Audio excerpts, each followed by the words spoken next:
Hey coaches, I'm really excited today. I've got Paul Jenkins with Live on Purpose TV. It's a YouTube channel that's doing really well, and Paul is just a great example of how someone can, be successful on YouTube really quick, and also just an example of overall how YouTube is fitting into his business, along with speaking and writing books and group programs and whatnot. So I'm really excited to share his story with you because I think it's going to be very inspirational. And let's go ahead and jump right in. So, Paul, maybe you can just start out with giving us, your elevator pitch of who you are, what your business is. I'm a psychologist, Brighton. I've been in practice for about 23 years now. About 10 years ago, maybe 12 now, I made a big transition over from traditional psychology and psychotherapy, where I had a very busy psychotherapy practice, over to positive psychology.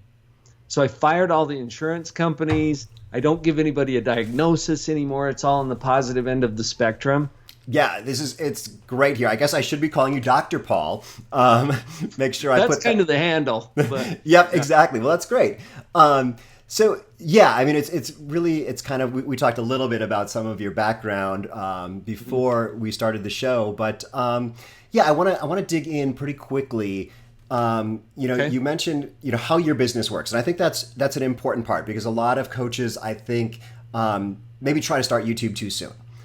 So you have your practice, you switch over to more of a coaching, positive psychology, about 10 or 12 years ago. So maybe you can tell me, like, where did it go from there in terms of writing a book, starting to do speaking? The way we connected was you spoke to a group and someone in the group said I needed to meet you. So that definitely works. And then adding YouTube and also adding podcasts. So you're doing a number of different things. So maybe you could take us through how that rolled out. Kind of how it developed. As I shared with you, I started in a traditional psychotherapy practice. And as a young psychologist, I was seeing mostly kids, adolescents, families, parents. Got a lot of great experience that way. And I found that I was pretty good at it, but there were elements I didn't like. And most of those elements I didn't like were tied to the pathology model that the industry really of psychology and therapy is built on. It's modeled after a medical model, so diagnosis, treatment, and that didn't really resonate with me as far as what I'm truly interested in. If you think of your mental health on a spectrum or a continuum, and clear over here on the left end is the sick end of the spectrum. Okay, that's where we have diagnosis, pathology, treatment. I'm really more interested in that end. And there's some overlap in the middle. Everybody's got issues. Yep. You probably noticed that. Uh-huh. I realize and acknowledge also I'm coming at the coaching industry from a different direction than a lot of people do. Mm-hmm. Some people think, well, I would like to be a psychologist, but I don't want to go to all the school and everything else to get it. Well, I did. I got the PhD. I am a psychologist. I'm a licensed psychologist, and I have chosen to abandon what I traditionally did as a psychologist in favor of something you don't have to be a psychologist to do. Mm-hmm. But I'm still a psychologist, so I get to bring that knowledge and experience to the table. And I'm now also licensing other coaches in the content that I've created. Great. So I think, we kind of skipped forward there because that seems like a great spot to be, but I do want to get back to the, when you wrote your first book, when you added these other parts of where essentially you're spending a lot of time on, I guess, marketing or, sharing your knowledge for free. And that's a big difference from what a typical psychologist does too. So how did that come about to get to that point where you went from individual all the way up to now you're licensing your methodology? Maybe if we start with the book. Okay. This is probably true of a lot of our viewers here today too. If you think about why you are interested in coaching, it's because you know stuff. You know stuff that seems to make a difference in your life, in the lives of people that you've already worked with.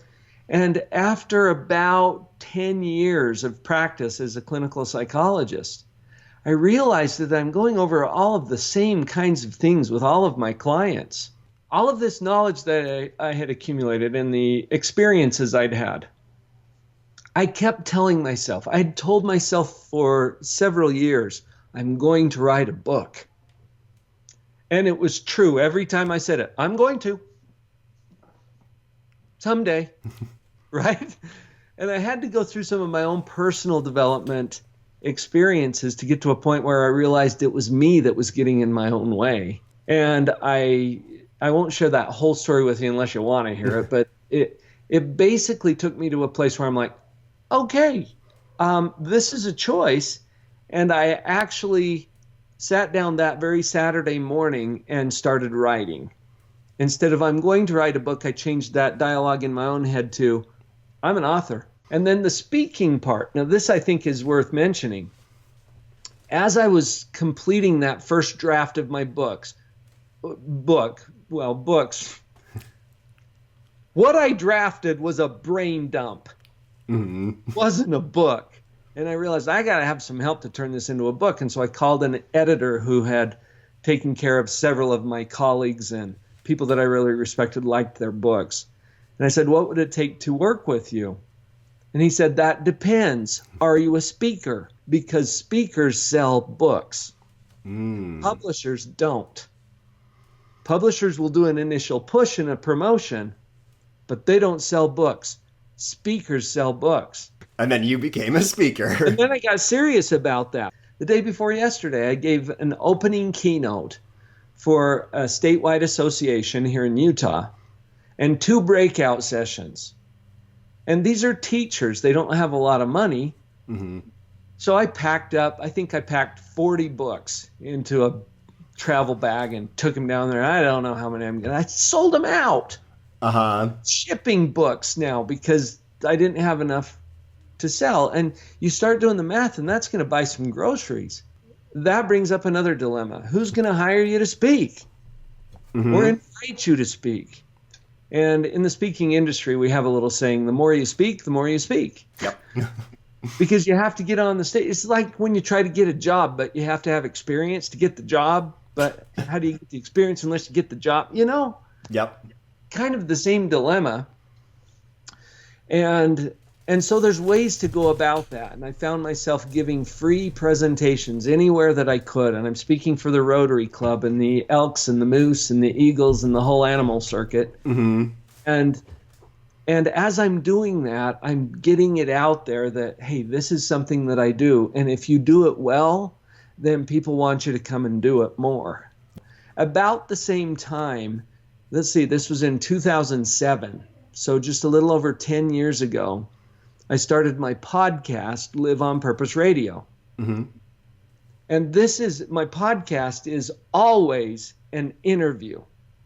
Kind of like what you and I are doing here today. I would just invite authors or other speakers or people who have something interesting in their experience database bank or in their knowledge or their skill set.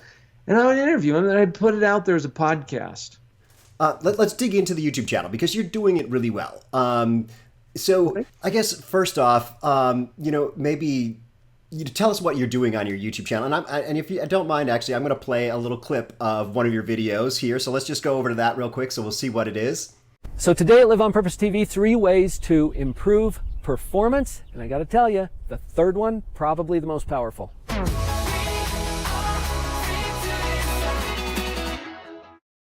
Without getting into all of the technical ways that you can improve your performance in any specific area, let's talk about some general rules that will apply whether you're talking about performance in music and theater and dance, or performance on the job site, or performance in the market. So that's how your videos work. There's kind of like the intro, and then you're in your office giving that great knowledge that you're sharing for free.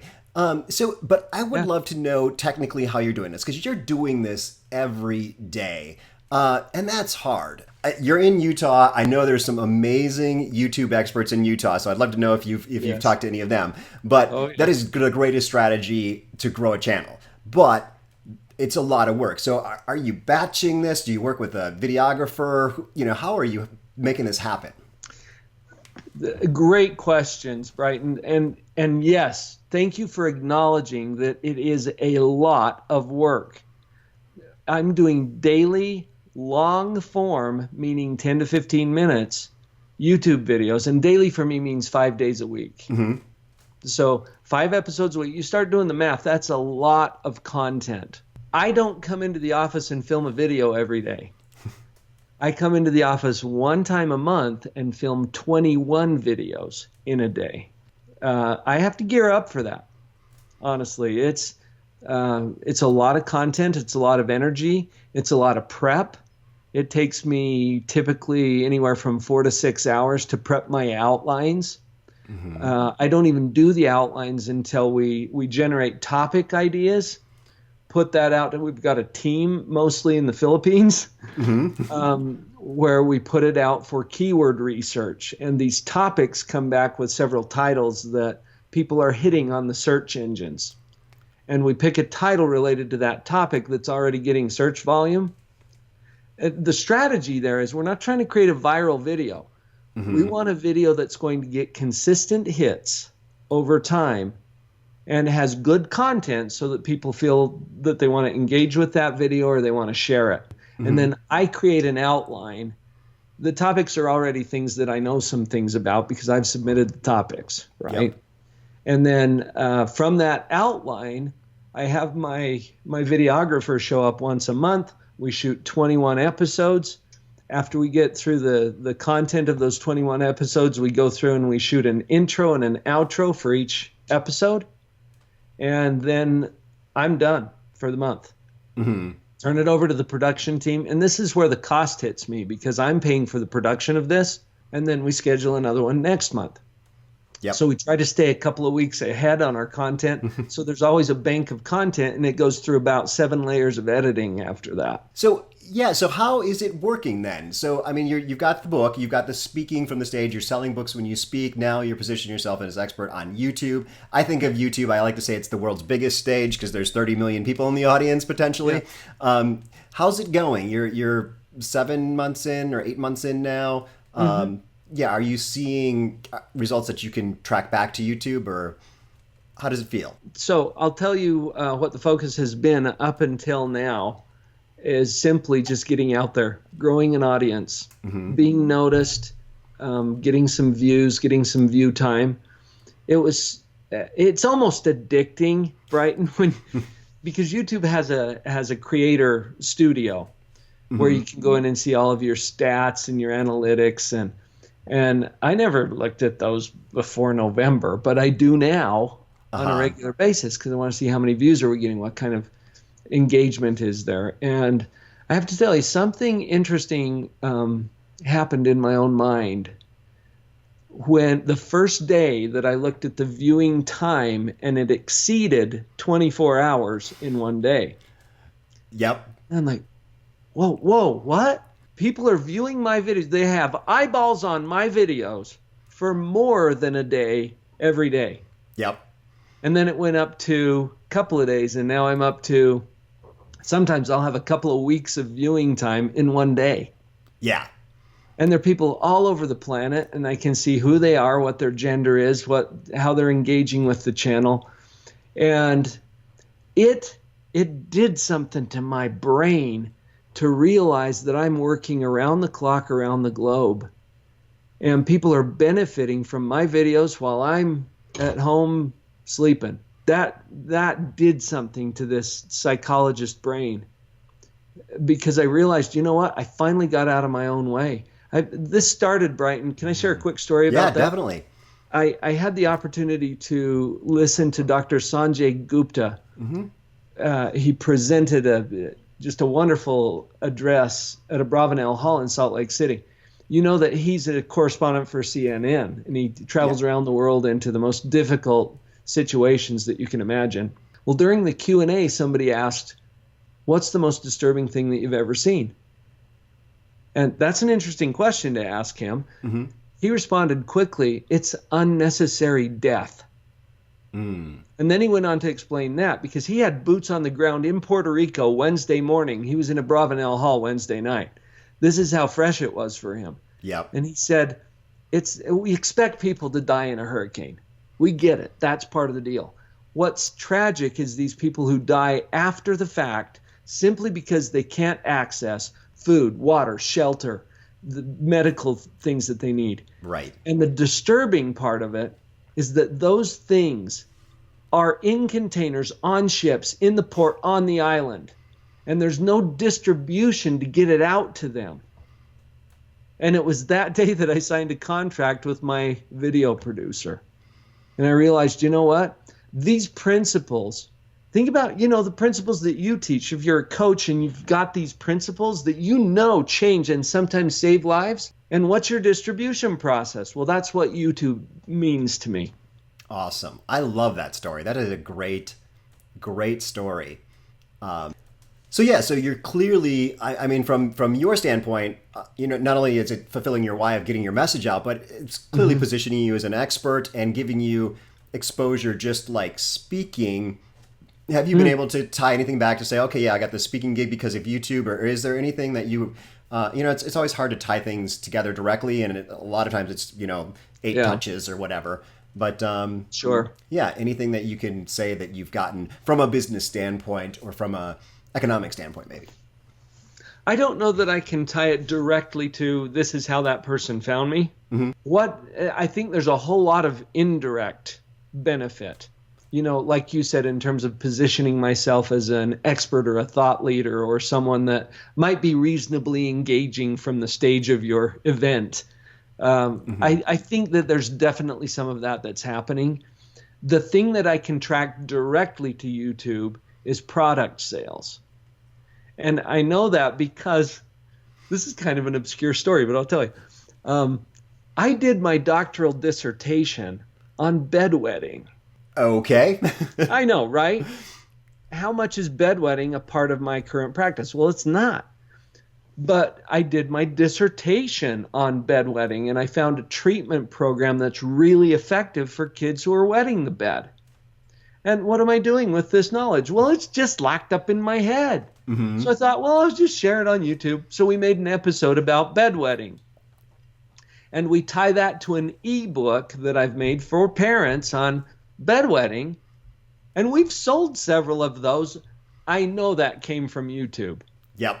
Because I'm not marketing that any other way. The thing that drives the economic engine for this is additional products that we create on our side that we market through the YouTube channel. So I can see, for example, in my analytics that about 70% of my audience is young moms, and they're hitting our parenting videos. Remember, that's part of my background, and my practice back in the day was focused on kids and parents. And so I've created a lot of parenting content. We have a positive parenting playlist, and that's where the bulk of our traffic is right now. So my wife and I just finished yesterday recording an audio course called The Parenting Power Up. And it's just an audio course for parents, but we answer all kinds of questions in there. It's about 4 hours worth of good content.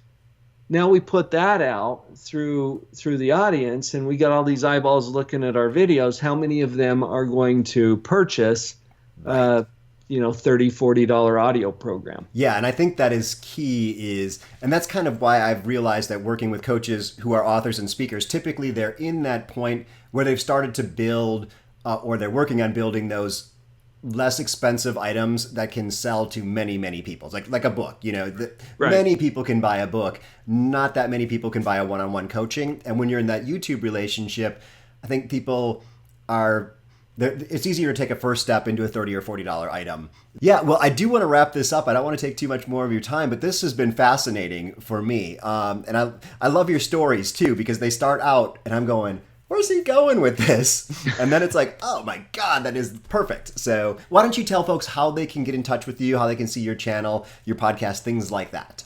Live on Purpose TV on YouTube. Perfect. You'll find it. Just go look for Live on Purpose TV. My website is drpauljenkins.com, spelled with a DR. drpauljenkins.com. And there's a lot of stuff on the website there too. You know what? We haven't even updated the website to have links to the YouTube channel. Oh, wow. Yeah, and that definitely helps your website too, tying those things together and having the video on the website. Google likes that a lot. Great. Well, thank you very much. And to the audience, we'll see you in another video. I've got something up over here, another interview that you can check out with someone else who's going to be really super helpful for coaches. Or down here, you can click on the subscribe button and then be sure to click the little bell icon so you get notified of future videos. But I'll see you in the next video.